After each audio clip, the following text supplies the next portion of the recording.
Good morning, good evening, depending on where you are around the world. Welcome to this first Ketchup Session. I'm Emily Villet from KADIST Paris, and I'll be co-hosting this event with curator Natasha Petressin-Bacheles, who is somewhere on the grid. Hi, Natasha. So Ketchup Sessions is a new monthly series of online KADIST events, which we've conceived as Ketchup Sessions with artists from all around the world. We're going to celebrate the 20 years of KADIST together with this series. We've set up for the next year 10 events, such as the one we're having today, bringing together 2 artists from the KADIST collection who are geographically remote, but have strong common grounds in their practices, and several reasons for us to bring them together and hopefully create their first meeting. So today, I'm very happy to welcome Daniela Ortiz and Dred Scott. Hi, both of you. Thank you very much for being with us. So Daniela is now in Peru and Dred is actually in Paris. I'm going to give a few practical elements about this event. So first, as you've noticed, this is not a webinar setup. We've decided to make the series a bit more casual. So this means artists can see the audience. So we'll be using spotlights, as I imagine there's one now around me, to highlight speakers. We're also live captioning in English to welcome deaf audiences, which is something quite important to us, including in the show we're doing right now in Paris. You can see the icon below for the CC transcription, which you can activate or deactivate. So we're all going to try not to speak too fast today to help Lydia, who's live captioning with us today. Live translation also in Spanish. Thank you to Romy for that, with the globe, I believe a globe icon below as well, if needed for a Spanish-speaking audience. The event is also streamed on YouTube, so hi to everyone who's watching on YouTube. And the event is also recorded, so you can rewatch it and forward to friends. So special thanks also to Erin behind the scenes with us. To keep the event 1 hour long, we will use the chat to post, for example, the artist bios. And we're also going to monitor incoming questions in the chat. There will be a Q&A at the event of the event, so feel free to post your questions. We're going to keep track of them. We'll start with Dred's presentation, then Daniela, have a conversation and finish with the Q&A. So we decided to start this series with Dred and Daniela because they're both artists and activists, working in different contexts, but around revisiting national stories. Another common point is that Dred just arrived in Paris for a research residency with us, and Daniela is currently showing a series of works, which I believe she's going to talk about today, in the current exhibition in KADIST in Paris, which is the exhibition entitled Not Fully Human, Not Human at All, curated by Natasha, who's co-hosting with me. And the show examines the question of dehumanization at stake within the various crises we're all living through today. So with no longer delay, I'll give the floor to Dred. Thank you very much in advance. Thank you. I will try and talk slowly, but I have a tendency to talk quickly, and I have probably too much work to show if I'm talking slowly, so there'll be a tension there. I'm just going to start a timer so I have a sense of where we're at, and hopefully KADIST will also keep track. But anyway, I make revolutionary art to propel history forward. I don't accept the prevailing ideas, particularly of American society. I think there's a tiny handful of people that controls the great wealth and knowledge that humanity as a whole has created. And it doesn't have to be that way. We don't have to live like that. And I make work to help bring forward a radical and revolutionary solution to the world that we live in and create a far better world. So I'm going to quickly share my screen and talk through some work. So Imagine a World Without America is a print that actually it exists in two sizes. This is the screen print on canvas. It's about 6.5 feet by 6.5 feet, but it's actually the work that's in the KADIST collection. And it is obviously not really about geography. In the United States, we're used to looking at a map of the world that has the United States in the center. And this map of the globe actually decenters America. It has Europe and Asia and Africa in the center. South America is still fully visible. You can see Alaska on the right side and Florida up through Maine on the left, but the rest of the United States is cut out. But it's not really about geography. It's about the disproportionate influence that the United States has on the world, and encourages people to dream, do a thought experiment of imagine what the world would be like without America.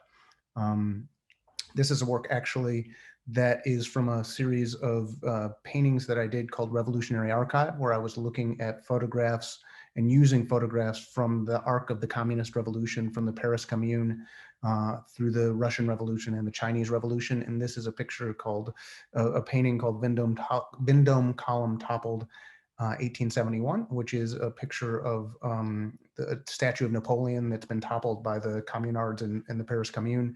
And behind them, behind that statue, you could see these communards. Some of them on the left, you could see that there's sort of a red carnation over their faces, sort of rose-colored glasses. And then there's a map du monde. In this series, I started using maps and globes to actually talk about the world. But use the changing borders as well as the changing languages to talk about this being a global context. This is a piece that I'm perhaps most well known for, or one of two that I'm very well known for. It's a piece called What is the Proper Way to Display a US Flag? And it's an installation for audience participation. It was made in 1988, and it became the center of controversy in the United States in 1989. It has a photo montage on the wall that has images that I'll show you in a second. But for now, know that it has text that says, what is the proper way to display a US flag? Below that is a shelf that had books that were originally blank, that people had the option of writing whatever they wanted in. And below that was a 3x5 foot United States flag, an American flag that people had the option of standing on as they wrote their responses to the question that was the title of the work. The image had the title of the work, the text of the title of the work, and below that were pictures of South Korean students burning American flags, holding signs that said "Yankee go home, son of a bitch." And below that are flag draped coffins draped in American flags coming back from Vietnam in a troop transport. People wrote lots of things. It was really not just my thoughts about the flag, but it was what people wanted to say. Some people wrote really long things. Other people wrote really short things, as you can see on the left side. Some people wrote really short things like on a pole.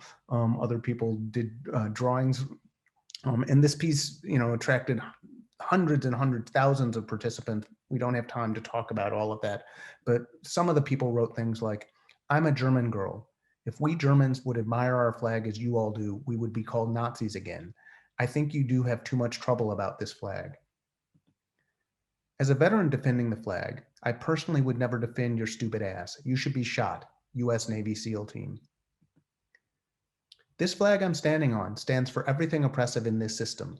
The murder of the Indians and all the oppressed around the world, including my brother, who was shot by a pig who kicked over his body to, quote, make sure the nigger was dead, unquote. The pig was wearing the flag. Thank you, Dred Scott, for this opportunity. So a lot of times in America, people think of people being very patriotic and loving America. That's the popular myth that's stated, but millions and millions of people don't actually think that.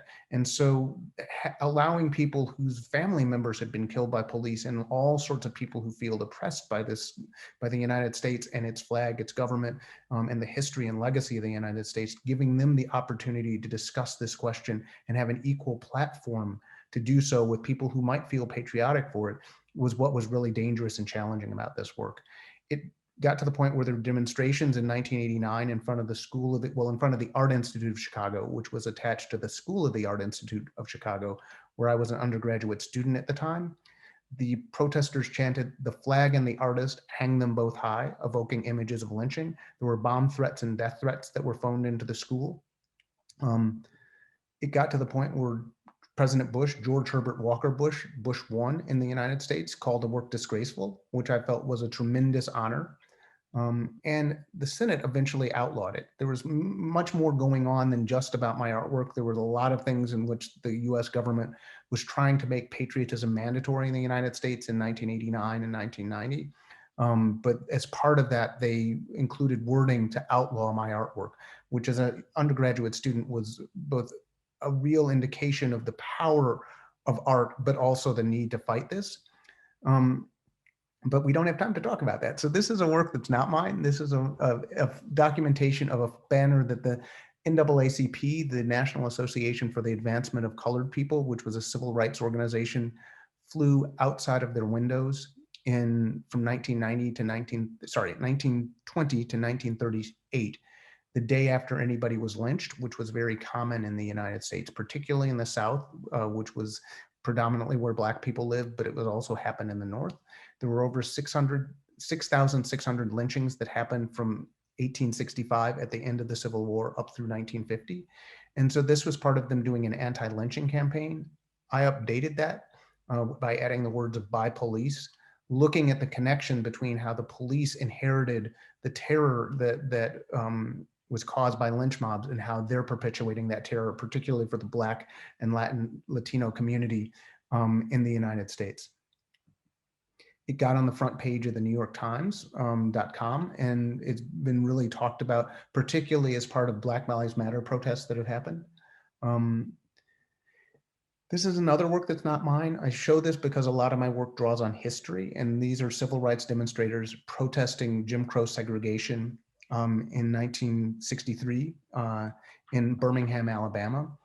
I did a performance that evoked that and the courageous resistance these people did. I did a performance called "On the Impossibility of Freedom in a Country Founded on Slavery and Genocide," where I walked into the high pressure water jet of a fire hose. A lot of times when we see these historic images, we look at how oppressive it is, and I was interested in the courage and resistance that was embodied in people standing up to that. And this is a map of outside of New Orleans. In 2019, I did a performance that was the culmination of a 7-year project called Slave Rebellion Reenactment, which reenacted the largest rebellion of enslaved people in the history of the United States. We marched from La Place down to Kenner, which is about a 24-mile march on the outskirts of New Orleans in small towns. We marched mostly along the Mississippi River and into towns like Mons and La Place and New Sarpy. It was 350 Black and Indigenous people in period costumes chanting "On to New Orleans, freedom or death, we're going to end slavery, join us." It was a community engaged project, so it wasn't just hiring a lot of actors. I had to have lots of dinners and lunches with people to talk with them, talk with modern day people about why this 19th century history of freedom and emancipation mattered. I met with Black student unions at Tulane University, but also students from historically Black colleges. We had to look at costumes and design costumes, and this was looking at prints and images from Saint-Domingue, Guadeloupe, Martinique, French colonial societies from the late 1700s and early 1800s. My costume department designed amazing costumes. We had sewing circles where people many of whom participated in the reenactment sewed their own costumes.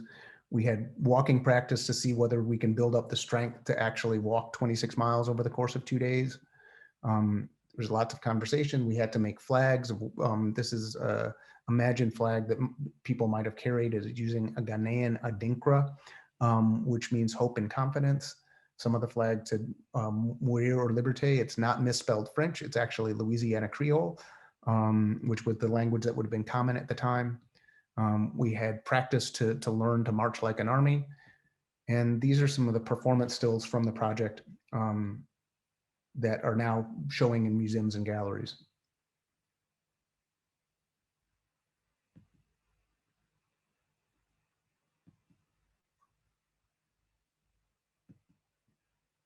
This is the most significant image of the work, which actually shows this liberating army from the past, but montaged and collaged against the modern day. So a lot of my work, I draw on the past.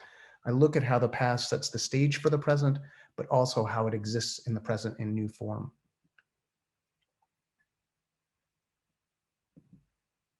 And this is a 30-second video, and it'll probably be less than On to New Orleans! Freedom or death! We're gonna end slavery! Join us! Join us! Freedom! Freedom! Freedom! Freedom! Freedom! Freedom! And so this was a project about Black joy and liberation and freedom. And I will stop sharing there. If I can get out of the screen, I will stop sharing and turn the mic, pass the mic to Daniela so we can see what she says. Hi all, thanks a lot,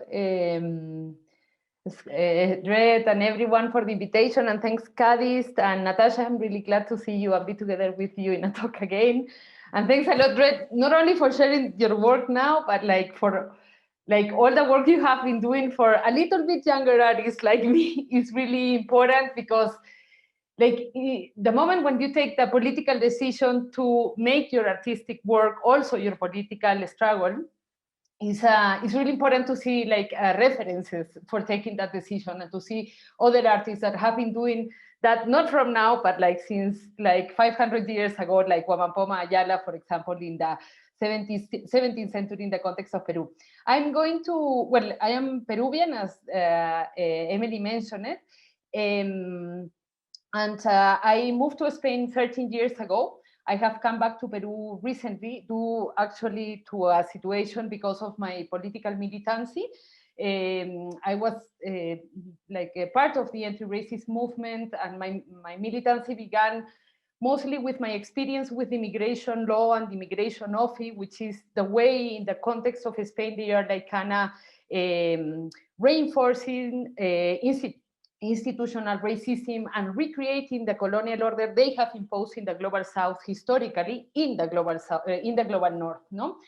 And I wanted to share a few works in order to think a couple of ideas that I thought could be nice to think about. That is the importance of images and imaginaries of anti-colonial resistances, which have been erased mostly or didn't exist because of the colonial repression, no? And then another thing that I think is really interesting, the anti-colonial alliances, but not only alliances in between global south territories or in between racialized and migrant populations, but also the alliances of nature, animals, and people who get organized. And I wanted to begin with this image that is part of the series that I'm showing at the moment in KADIST, that is called The Rebellion of the Roots. And it's a series that shares some type of anti-colonial fantasies, citing my friend and artist Imaina Cáceres, who used this beautiful concept, in where there are diverse alliances in between nature, in between spirits, and in between animals, in order to confront or to create some type of justice moments, no? I'm not going to go through them deeply. You can visit them in KADIST, and I don't know how much information there is in the website, but you can see them there. But I wanted to go through this one mainly. That is an image of Karl Hagenbeck, that was a German well-known zoologist that was in charge of kidnapping quite a lot of plants from the tropical areas mainly and the global south, and also a lot of animals that he shown in zoos in the context of Europe, in order to reinforce all these type of exotic narratives that are so needed for racism to prevail, no? But also Karl Hagenbeck was in charge of kidnapping, and that was one of his main businesses, also economically, of kidnapping racialized people from the global south in order to show them.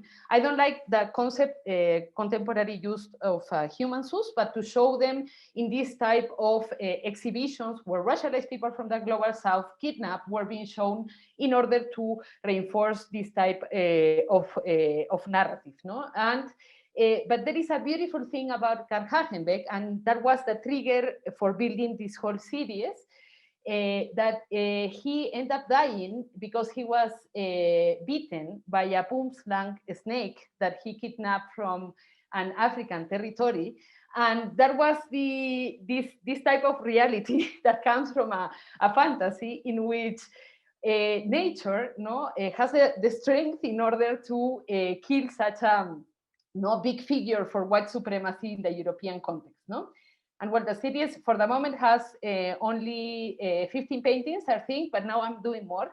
And because I want to do like 50, because there were so many exhibitions like this and so many histories that I want to like reshape. And at the same moment, I was building the series that is being shown in KADIST. And it was just when I arrived from Spain, or after a lot of like threats and an awful situation because of my militancy, and mainly because of being publicly outspoken against the existence of colonial monuments in the public space. I made this small series about Fernandito Tupac Amaru, that is the son of Micaela Bastidas and Tupac Amaru, who were the leaders of one of the most important anti-colonial rebellions in the context of the Andes.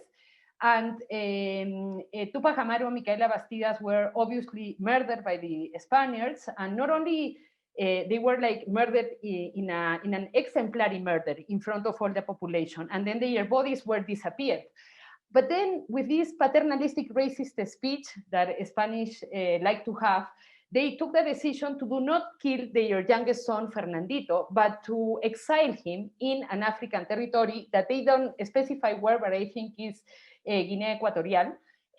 But then when they were like taking him to Lima in order to send him to this African territory, they decided to do not send him to that land, because they were afraid that with the memory that Fernandito, he was only like 13 years old, that Fernandito had about the anti-colonial rebellion of his parents, he would get together with the African population in order to make an anti-colonial rebellion in that context. So they end up taking the decision to send him to Spain, to the metropole, where he was detained for almost 8 years, and he ended up dying of a depression, with a semi-freedom situation, with a depression, and in the neighborhood of Lavapiés, which nowadays is one of the main migrant and anti-racist neighborhoods. So the series of 4 paintings, first there is this type of introduction, and then it's like a prayer that I make to the spirit of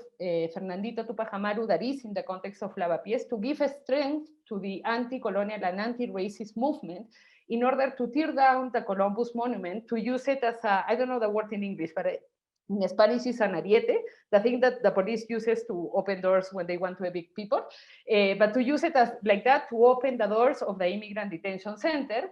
And then also to give strength for the liberation of children that are being, migrant children mostly, that are being taken apart from their parents in supposed minor protection institutions in the context of Spain.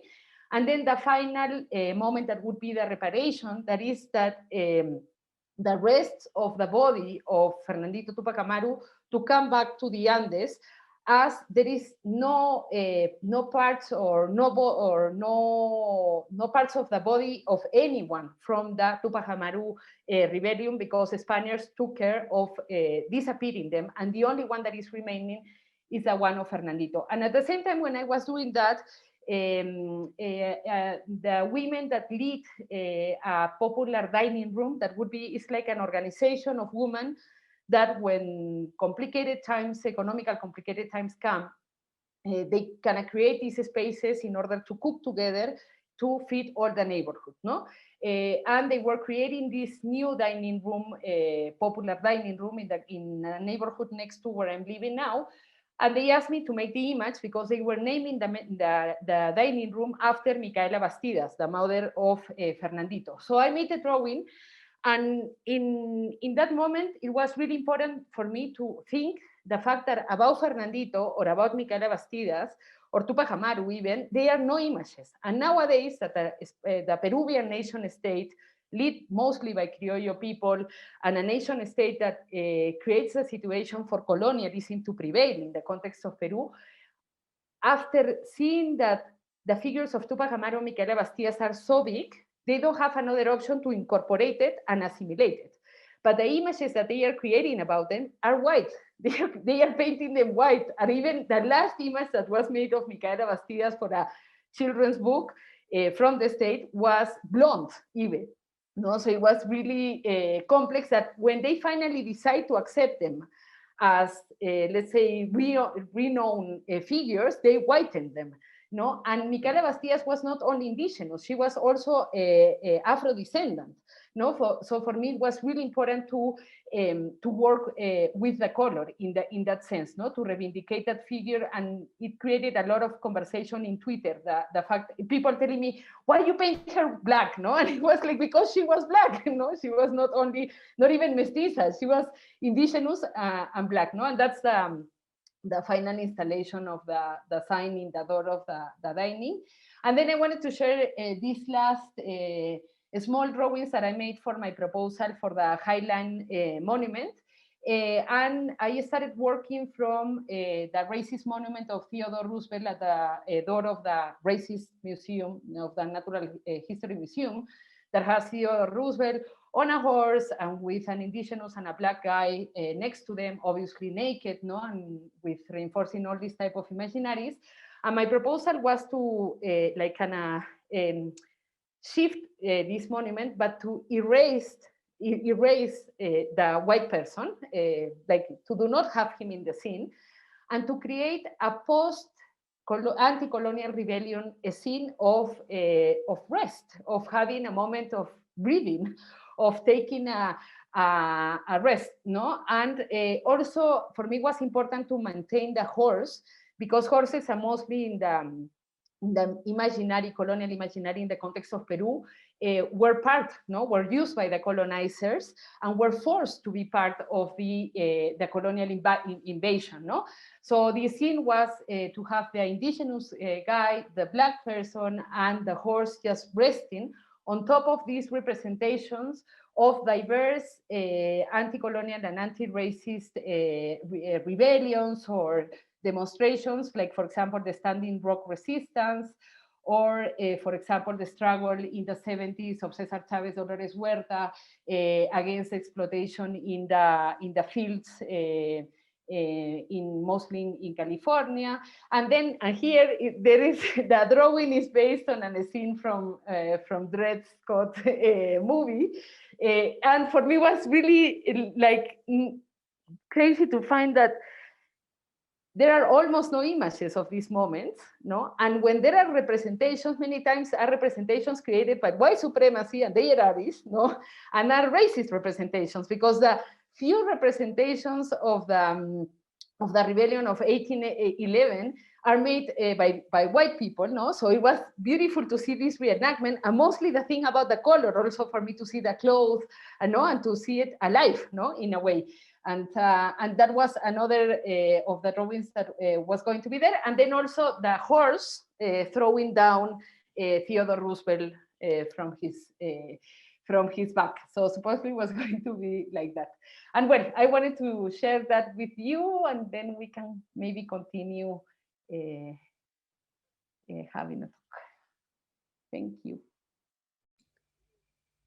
That was really great. It was really cool to see that work, and not just because you used my images, but I mean, this idea of posing sort of monuments where the colonizers are gone, but the animals and the people remain. I really like that. So. Thank you both. Maybe I could start with a question. I was curious, maybe if you could tell us both more about this navigation between the public space and the gallery space, because I think it's really a common feature in both your works. It's necessary to be in the public space for like the visibility of the work and its political dimension, and this question of reenactment or even like performativity also. Daniela didn't mention, but you do have like really performative work even from way back, no? Maybe you want to tell us a bit about it. Yeah, basically, how do you use these two spaces do you use them in different ways, or like, if you want to tell us a little bit about that, maybe, do you want to start, Dred?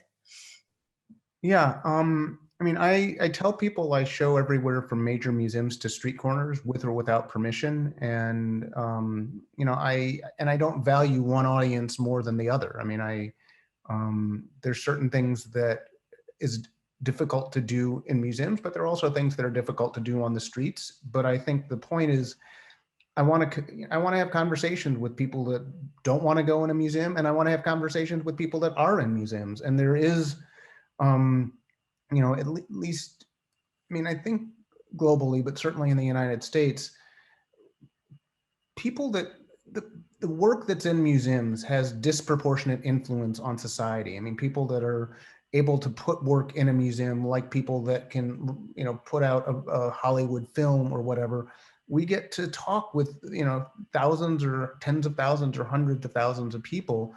And that matters. And the people that are in the arts, the conversations that happen in the arts, if people are just talking about nonsense that sort of reinforces the status quo, that's a real problem. At the same time, there's also opportunity for some of those people to engage with important conversations about changing the world. And you know, some of the questions that Daniela and I are talking about in our work, is really important to have those conversations in sort of the mainstream art world.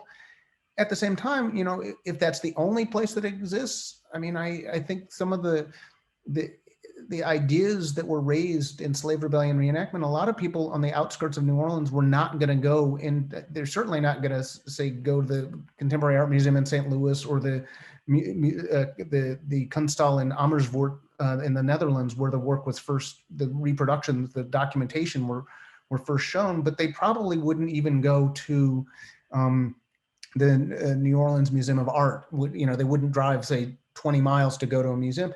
And so bringing the performance sort of to them in a very visceral way is deeply resonant and meaningful. That this putting, you know, an army from the past with outdated weapons and outdated clothing talking about ending slavery, inserting that into the present. If you're driving home from work or going shopping and you see 350 armed Black people, even if you know the weapons are outdated muskets, that's like, wait a minute, this doesn't make sense. And it sort of challenges a lot of how you understand and think about history and the present. And for people that welcome rebellion and welcome people, you know, overthrowing enslavement, that's actually a real joyous thing. And for people who want to reinforce the legacy of slavery, it is threatening. But then the conversations are really important, and they can be had there. And so I think the public space is extremely important, but I don't think that it's, I mean, some artists don't want to have much to do with the art, the mainstream art world, museums and galleries, and other artists, those that are in the museum and galleries, don't often find, you know, that the people that are, you know, in just on the streets are capable of having conversations about what contemporary art is. And I don't accept those restrictions. I think that it's, you know, the world with all the oppression that exists needs to change. And the people that can be part of changing that are in lots of different places in society. And I want to raise those questions in all areas and do it as best I can. And there are differences that happen when you do live art than when you do, you know, work that's 2D and stuck on a wall. There are differences in context and conversations that happen in a museum or gallery space than on a street corner. But I think that, you know, people want and need contemporary art wherever they are. And I hope to bring, you know, these big questions in an aesthetic and joyous way to, you know, wherever I have the opportunity to put work before people. Yeah, well, sometimes I think, no, how the political position of institutions conditionate the possibility of making a museum a public space in order to have a debate, in order to have the conditions. No, I have worked with diverse institutions in the recent years, and for example, the last exhibition I made in Barcelona with Valentin Roma, in a building that was built by a viceroyal that exploited Peru and that murdered a lot of people here. And from making all the money he could make here, he could build that building that nowadays is an art center, no? Like how Europe has built all its institutions in a way, no? And for me, it was really important that Valentin had the political decision that inviting me or whoever artist that was working around anti-colonial, anti-racist issues was important because it was his political responsibility, because he was running that building and that cultural center that has all that, let's say, all that big, not a backpack suitcase, no? And then also for me, another a big strategy, because sometimes also like you work with huge museums that you think you're going to have a big visibility and all this, and then sometimes I think like many times it happens like if they would kill the reason of the work to be there, no? Like the display, the silence, many times you have to pay to enter, and then there are all these rules. I have had personally problems in museums because I was speaking too loud, and yeah, I'm Latin American, I was with my son, or once I went to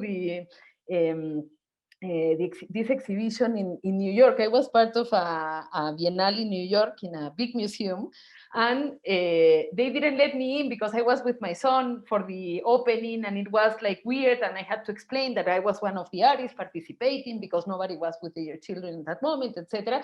So many times museums are a place that push back people, no? And if you enter like into a church that is in silence, and you cannot have conversation and not even interact with the work or the artist, etc. No? So for me, it's really interesting to see how institutions deal with that, with those decisions, no? How we're going to create our events, how we're going to share, how we're going to make the space, etc. No? And then also another strategy for me to bring out the work from the museum has been to make, for example, children's book and to translate everything to publications. That for me was like really interesting how you can, no, well, nowadays also that we have the internet, we can show videos, we can show our full works. And in that sense, for example, Dread for me was really important when I was making the research of the rebellion in 1811, to see how much information you have put online, and that there is even a website that is only for the project, but not to show up the project, but to share the information, the research, the images and everything, in order to be able to use that to create this other narrative, and to reproduce this narrative by other people, no? And then we can see, for example, many times in the art context, no, many artists are really like jealous with their work, and they only share a little thing, and then you can go to see it only in the gallery or maybe in the museum and all this. And I think it's constant decisions to make public our work. No, we can be in the street and I have seen works that can be in, for example, in public space, huge museums, no? Like if they are not racist, they have a super codified language or a way of existing that is not created to make an interaction, a conversation with the public, no? So in that sense, I think whether you are in the museum, whether you are in a publication, whether you are in your website, whether you are in the public space, you can take the decision to make public that space, to really make it public, no? I mean, I think that I mean, the points you're making about how museums treat people and keep people out, I mean, there's a lot of, I mean, you know, certainly there are financial barriers, but even just how you're supposed to behave in museums. I mean, when I was younger, it doesn't so much happen now, but when I was, you know, a teenager or in my 20s, when I would go to a museum, the guards acted almost as if I was going to steal something. It was very intimidating. Like it was very much not my space. And I think, at least in some museums in the US, that's changed for some Black youth, but I do think that the museums, in many ways, they reinforce the dominant culture. They reinforce a white supremacist and capitalist culture, but they are contested spaces, and they are spaces that, you know, when I can have a work like A Man Was Lynched by Police Yesterday in a mainstream museum, it's great. You know, it's, you know, visitors to the United States go to museums, in particularly in New York, to see that, wow, what are the Black radicals thinking? Why do Black people put up with the crap that we have to live? Oh wait, I went to this museum and it wasn't just, you know, dead white guy work from 500 years ago. This is what contemporary art is. Or you know, when you when school groups get taken to museums to see the kind of work. I mean, I think it would be really great if there were school groups seeing your work in, the Museum of Modern Art or in, in Bilbao or whatever. That would be really interesting. I mean, to have, but it's contested because a lot of times the people who program those spaces in the US, the people who are patrons and therefore affect what curators are there, keep this kind of work out. And it's been a long time that these kinds of projects and work by radical artists has had difficulty getting into museums. But I think that's true in Hollywood films, it's true in music. And there's a real battle to try and not let those spaces just be dominated by stuff that ultimately is tolerant of the status quo, if not reinforcing it. And I think there are openings for radical artists to connect with radical curators to fight to make sure that these kind of works are shown. I don't think it will always happen. And I certainly know that that when, the rare occasion, a museum acquires and shows my work, they're paying a lot less for it than they pay for, say, like a Jeff Koons work, or God knows what other work that they're paying literally millions of dollars for and featuring. But then when my work gets in there, it actually puts it into art history in different ways. It puts it into conversations. And I think that it's important for this kind of work to fight to get into spaces like that, not forgetting what the museums were sort of set up for and what they spontaneously will do, but to try and to change them as part of changing all of society, so we don't have museums that stand above the people. If I may jump in, thank you so much, both of you, for this wonderful, electric and energizing presentations. And there is so much indeed in common. And I would love to come back to Daniela. You mentioned it's really important, and also you, Dred, about the space that this kind of radical positions in art occupy, either in the museums or in public spaces. But I would like to take it maybe to a very conventional question about the form. And you, Dred, already mentioned about that it's not the same when there is a discussion, when there is a performance, when there is a painting. So if we go like into this, typically art historical question, form follows function or function follows form or whatever, how do you, both of you, how do you treat the form? And knowing that one other thing, I think maybe it's also connected to the question of the form, but is that in both of your works, what is incredibly inspiring and important is that you are bringing the past, you're bringing the memory, the history back into the present in order, as you said, Dred, to imagine, to use the power of imagination, to use the power of art that enables imagining something that is not yet there. But you do so by remembering the past, remembering the key moments that have to be remembered and that are maybe not necessarily remembered. So as Daniela, like what you do with the paintings. Who knows today that Karl Hagenbeck died of, it's maybe an anecdote or it's maybe taught in some obscure books, but so is that in some way related, do you see it related also to when you decide what form you will give to what you will be doing?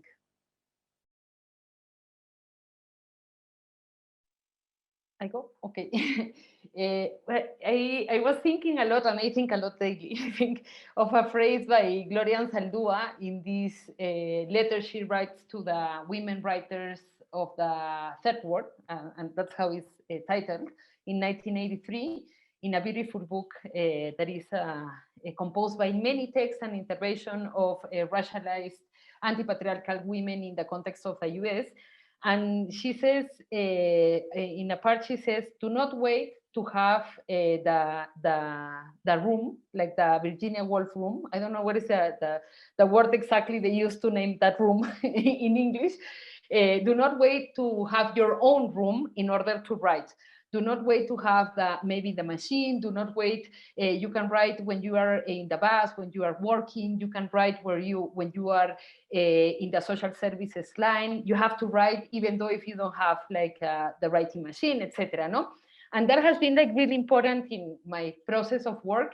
And that's why I have such diverse aesthetics and forms and shapes. Because, for example, at the beginning, when I just moved to Spain and I was going through a really difficult economical situation, I was working 40 hours or more a week. I didn't have time to inspire, I didn't have a space for working. I had a little room only for sleeping, and I didn't really have any type of time or resources in order to produce artwork. What I started doing was to do performatic artworks and interventions and it was precisely a chocolate store, a high-class chocolate store that used to sell chocolate with gold.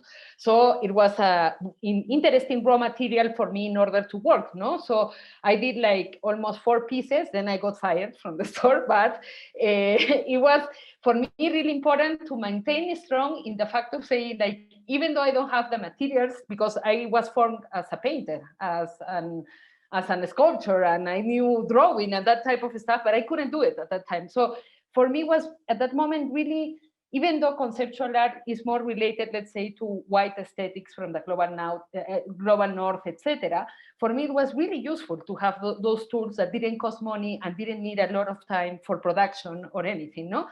And then with the time and having more resources, more time, having budget for making production, I have come back to painting, which is completely different, but which I think a lot because I think it lets me have this kind of like first image, but then it lets me make little details and tell many stories in one image and like put colors and small little things and stuff. And then also like maybe it has to do with the fact that my son was born, no? And to see that suddenly, for example, children can approach to my work in a different way that they approached it before, etc. So I don't have a specific shape or aesthetics, but I usually think, okay, the conditions are going to rule how I'm going to make the work. Actually, the series that you have in KADIST, you might know, but they were made when I just arrived from Spain with my suitcase and my son with nothing. I didn't have any brush painting or anything, and I brought some acrylics and they are really small, no, but it was what I could produce at that moment, no. And I think in a way to respect your situation and to respect the fact of saying, okay, I'm going to do an artwork with this, and to do not be expecting this kind of figure of the glorious artist that has a huge studio and is Jeff Koons and has 50 people working for them and are going to produce this super idea, but to work with the things and the tools you have, no? I mean, I think that, you know, I work in a lot of different media, and in part it's because I'm interested in working in different media, but in part when I choose to do public performances, there's both a visceral reaction that when you do embodied work that people have, and there's a uncertainty. It's different, you know. Visual art performance is different than theater. I like a lot of good theater, but being on the streets and encountering somebody burning money or being hit with a fire hose or, you know, armed Black and indigenous people, it's a different reaction. And I do think a lot about audience when I make work.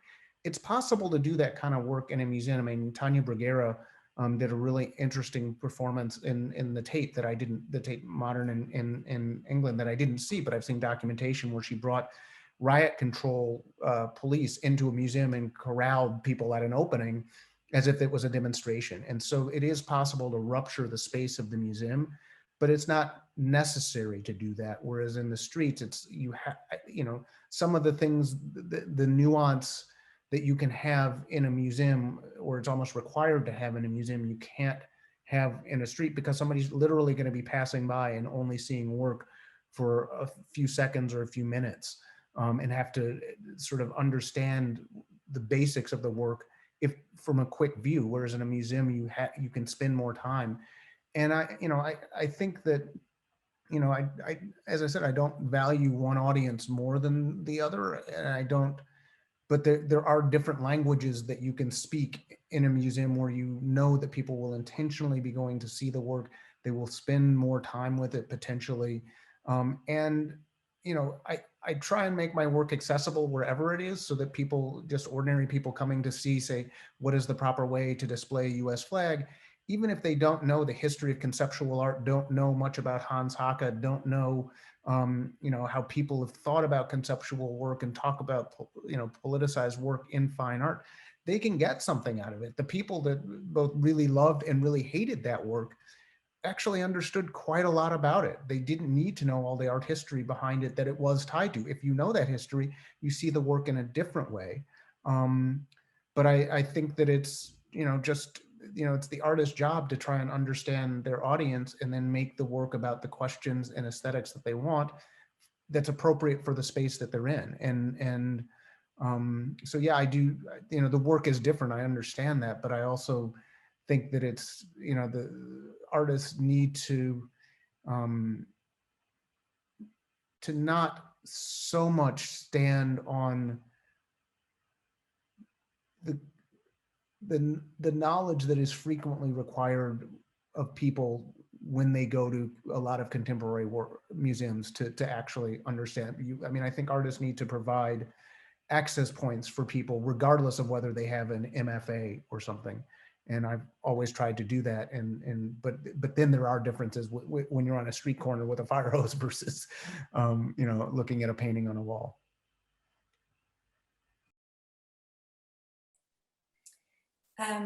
I think we can open to the Q&A. If anyone in the audience has questions. I see a question. Should I read it out loud or do you want to say it out loud? Maybe I'll read it. So how do you select your topics? How do you keep yourself focused on the revolutionary joyful aspects without being weighed down by grief and oppression? Can see it in the chat. I guess it's a question for both of you because in your different contexts, there's been tough times. Yeah, I mean, the selecting the topics, I often start from what I think is an important way, a way to talk about important questions confronting humanity. I mean, you know, right now there's a lot of focus on identity politics, and a lot of, you know, Black people should be making work about Black experience. Indigenous people should be making work about Indigenous people. People from Peru should be making work about Peru and colonial experience. Women should be making work about, you know, women's oppression. And I don't make the work that I make because I'm Black. I mean, that's my being Black in America has greatly influenced and informed who I am. But the work I make is so that people can understand the world and change it. And if you understand something about sort of the African diaspora and specifically Black people in America, you can understand a lot about the world. And so, and the history that I look at, a lot of it is looking at the history of Black people in America, people who were enslaved and brought to this country to work land that was stolen from another people to accumulate wealth for the people who, you know, sort of stole that land. And, you know, I also have a lot of faith and understanding that people can radically change the world. Slave rebellion reenactment was about people who sought to overthrow systems of enslavement such that they could get free, which was the most radical view of freedom and emancipation in the United States at the time. And so those questions have a lot of, that matters a lot for people now. And so that's how I choose what I focus on is what is important for people to understand? What do I understand that I hope I want to share with other people? And then the joyful aspects, I mean, you know, living in the world as it is right now is, you know, we've seen Israel bombing Palestine. We've seen protesters being murdered in Colombia for standing up against new taxation in the midst of a pandemic. We're seeing, you know, journalists that are critical of authoritarian governments have their passenger planes brought down so they could be arrested and tortured. We've seen the police kneel on somebody's neck to kill him in front of a crowd of onlookers when they were filmed. this is a terrible time in the world, and it doesn't have to be this way, but it is difficult to sort of not just grieve, but in a certain sense, if you understand that the world doesn't have to be this way, and you can make art that responds to that, including that is collaborative, community engaged work. The Slave Rebellion reenactment, the end couple hours of that was the freest I've ever felt in my life. It was so powerful to basically bring a liberating army into a major metropolitan city and chant that we're going to end slavery and encourage people to join us. That was joyous. And that's what gives me strength to continue doing this kind of work, as well as when I look and see people in the United States standing up to centuries of oppression, when George Floyd is killed and Ahmaud Arbery and Breonna Taylor, and they take to the streets all over the country and say Black Lives Matter. Or when I see people in Colombia standing up to literally to bullets and being mowed down in the street, or Palestinians demanding to be treated as human beings. And saying from this river to the sea, Palestine will be free. That's very powerful to me. And so I focus on when people are not beaten down and not crushed, but actually standing up and resisting. Yeah, totally. And I think it's really important to remember that we have had 500 years of colonial oppression, but 500 years of resistance, because they haven't managed to exterminate people from the global south and racialize people, and not only the people, their cultures, their way of thinking, their memory, and etc. No? So I think in that sense, like I have I don't know, like usually as I have been like in anti-racist groups since I was beginning to do my artistic work, and it kind of like developed in a way together. For me, it was with my militancy work and with for example, the campaign against the immigrant detention centers. At that moment, we were really focused on visibilizing the existence of immigrant detention centers in the context of Spain, which was not visible. And they end up being visible with what? With two murders, like always, no? Every time there is a discussion about racism, you need a racialized person being murdered, no? And but at that moment, for example, when I was part of that group, I was also doing a lot of work about visibilizing the structure of the institutional racism, and making a lot of research on the legality, but also trying to translate that work into artworks, no? To translate that research I was making about, for example, the European Union legislation in regard to deportations, or the role of Frontex, the agency for the control of borders in the European Union. And actually somebody that has been really present in my work, in different works, is Mr. Fabrice Leguéry, who is French, and he's the director of Frontex, which is this military police agency that basically is in charge of persecuting, detaining, deporting, and are responsible of various murders in the border areas. And for example, the first works I was doing about him were more like performatic, with a more, let's say, conceptual aesthetics. But he's in one of the paintings that are shown in KADIST. And actually the story is about him being choked. He was eating a potato, and he gets choked with a potato that grew with the tears of the spirits of the racialized women that were exhibited in the Jardín do Aclimatació, that was one of these places for exhibiting racialized people. And there is this potato that grows there, and Fabrice Leguéry ends up eating that, and he chokes and dies, no? By this accident, no? But for me, being able to paint that and to share that image, I mean, it's not that I want him to die, no? It's not like something like that, but it was just like an accident, no? And to be able to paint that is like deeply liberating, like in that sense, and to share it, and to like many times, for example, when I presented the anti-colonial monuments, the prototypes of monuments to be built after we tear down the colonial monuments, basically the Columbus monuments in different contexts, I stand up next to, in the opening, I was standing up there looking at the people, and I could see clearly how most of the migrant and racialized people were really enjoying to see those images of another future or another reality that we want, no?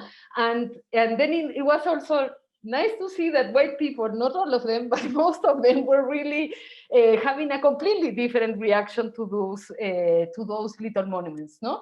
And in that sense, obviously there are moments that you think also, as Red was saying, no? When you see the situation of Colombia, when I see, for example, the situation that is coming in Peru now, maybe you are not seeing anything in the media, but after the elections, we're going to have, like, for sure, a complicated situation here.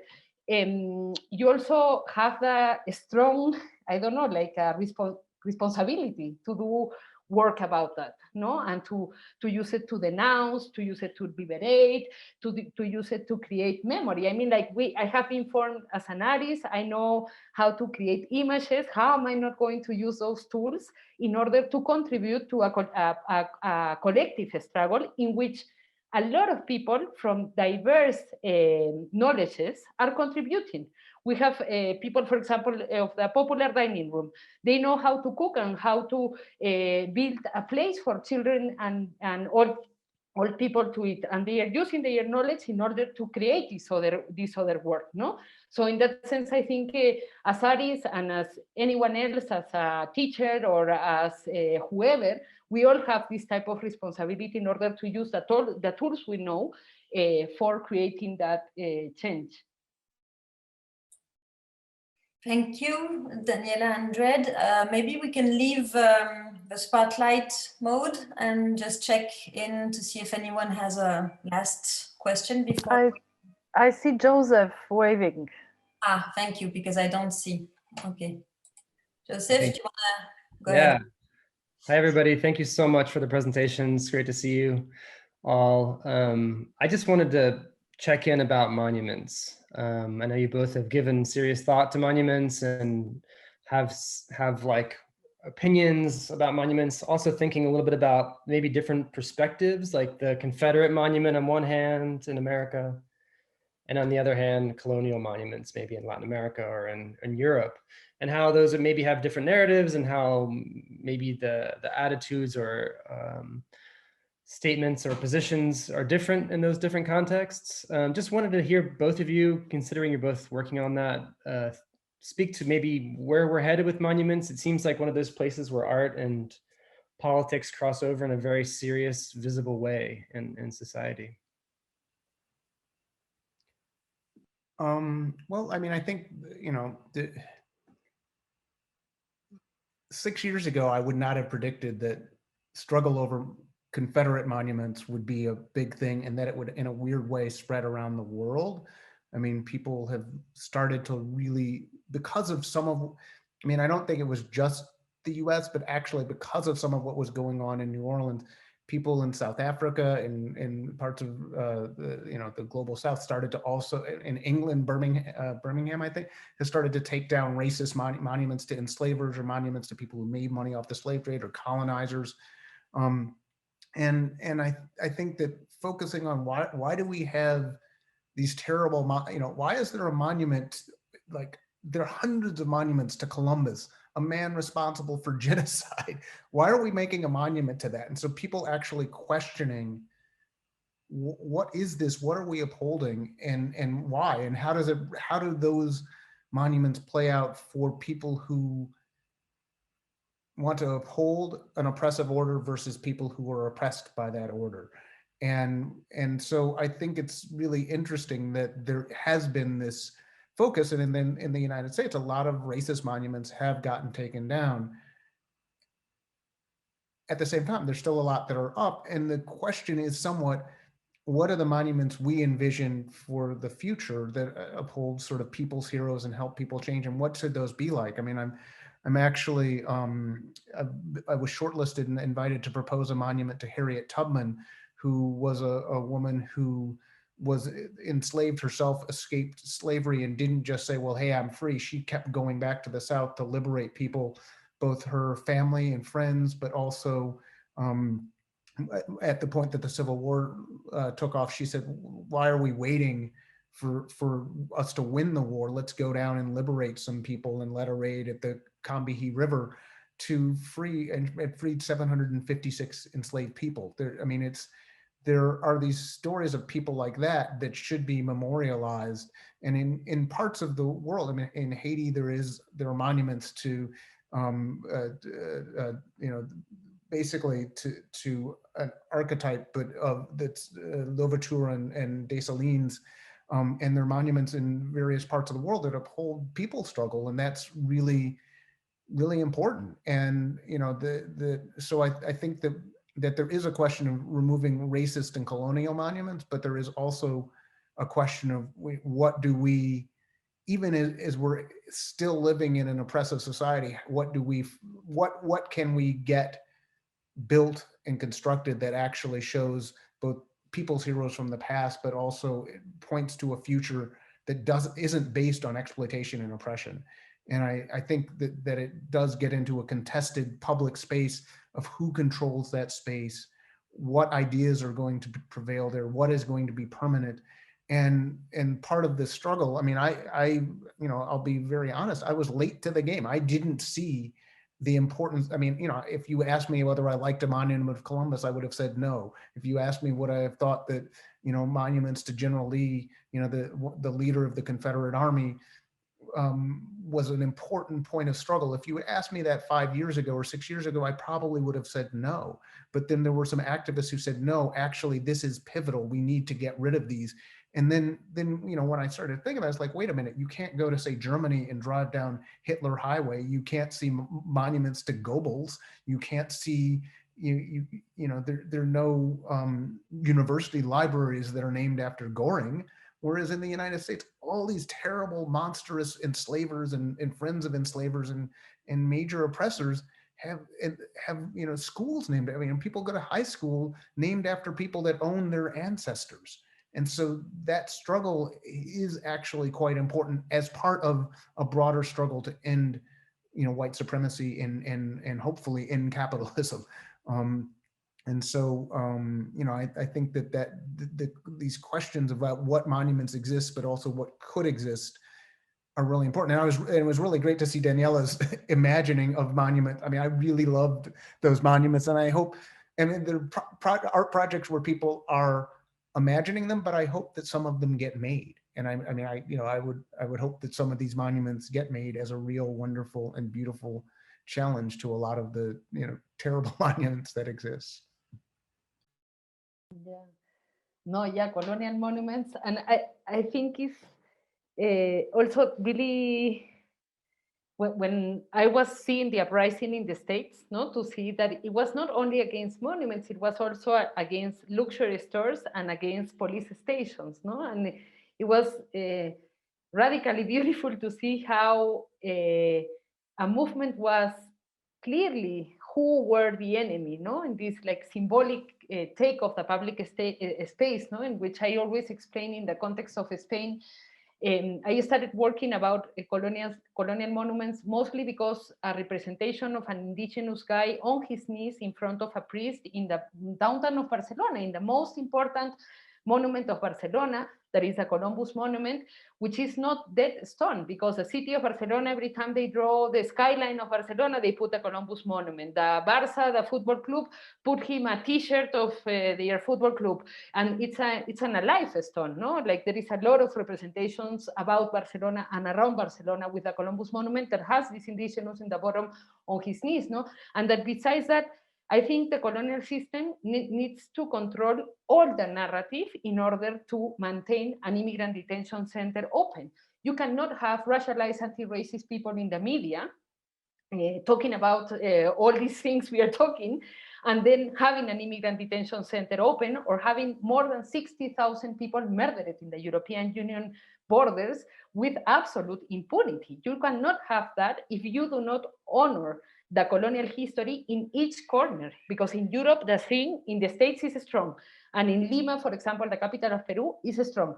But the situation in Europe is obsessive. In Spain, all the representations about the nation state of Spain and their national identity go through reivindicating colonialism and imperialism. Everything from the coat of arms, they celebrate their national day, the 12th of October.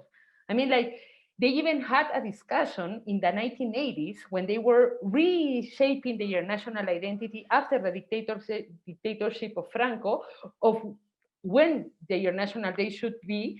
And they had the debate, and it was the white left wing at that moment at power, no?